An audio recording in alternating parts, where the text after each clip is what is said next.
өнөөдөр ингээд дөрөв байршил суурь гэсэн хэсгийг хамтдаа үзье.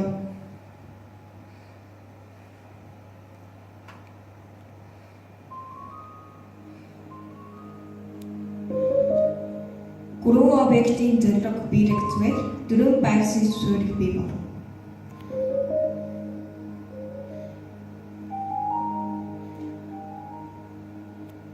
Дөрөв байршил суурийн дөрөв тооны үндэс. Энэ мөн гурван тооны үндэс юм аа. Гурван уншаад эхлээд хуваагдаад байна. Дөрөв байршил аль нэгэн субъект болоод бусад гурван объект ордог.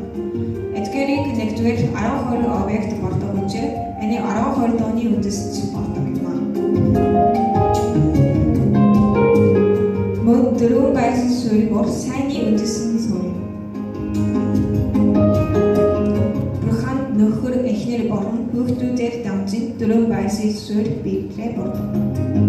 Тэсгээр эхнэр хуваагдах нэгдэр үр асгааны гурван үе шатыг бүрдүүлдэг.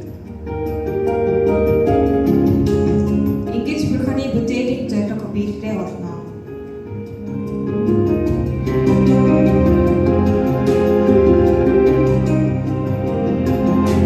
Дөрөв байршил суурь бүхий Росийн тогтнолын амьдралын үндсэн суурь. Дөрөв байршил суурь тэднийг Оросыг тогтноход шаардлагатай бүх хүчээр хангаж тэдний дотор Бурхан орших боломжийг бий болгодог.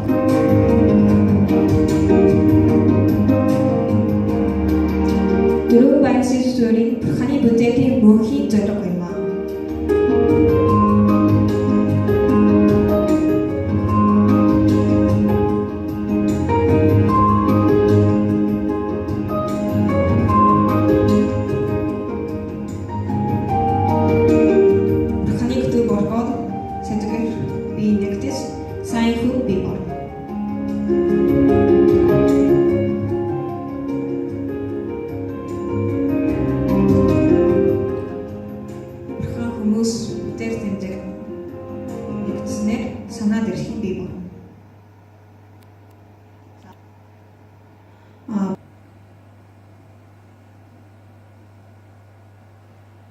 Хей.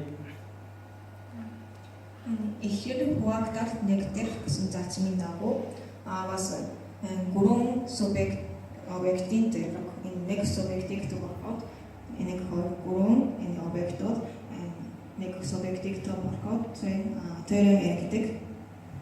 Энэ зарчмыг сайн хагаснараа дөрөв байршил суурь гэдэг энэ зарчим гарч ирдэг. Бурханыг төгөөрөд субъект, объект тэгээд нэгдсэн үр дүн гарч ирнэ. Энэ үр дүн сайхнаар гарч ирэхийн тулд энэ хоорондоо сайн өгөх ах харилцааг харилцах ёстой. Тэгээд энэ гэсэн эхлээд хуваагдах нэгдэр гэсэн энэ зарчмыг хангасан байх ёстой. Энэ дөрөв байршил суурийн дагуу дөрөв байршил суурь гэсэн харилцаа Бурханы дэм хүслийн мөнхийн зорилго байсан гэж сайн гарсан. Бурханы хүслийн төрхий, Бурханы хүслийн төрхөн, Бурханы хүслийг анхны хүслийг бий бүрэн төгс төгөхийн тулд энэ дөрөв байршил суурь гэсэн зарчмын дагуу бид нар төгс болох ёстой гэдгийг ойлгож байна. Тэгээд энэ ингээд гарсан шиг Бурхан нөхөр эхнэр хүүхэд энэ дөрөв өгөх ах харилцааг арт үеийн бие хайргаж нэгдснээрээ сэтгэлээр нэгдснээрээ Бурханы хүслэнд сайхан гэр бүл бий болно гэж үздэг.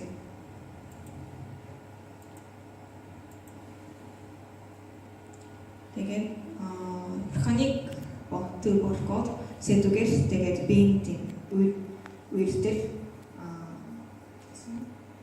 сайхан үхэхээр сайхан боцлоор үйлдэл явбар тийм сайн хүнгэж хүмүүс дуулах байх. Энэ дөрөв байршил суурь гэдэг нь Бурханы тийм хүслийг бүрэн бий болгох тийм төрлийн үндсэн суурь юм а гэдгийг бид нар энэ зарчмыг сайн мэдээд тэгээд амьдрал дээр бас сайн мэдэрч авах ёстой. За баярлалаа.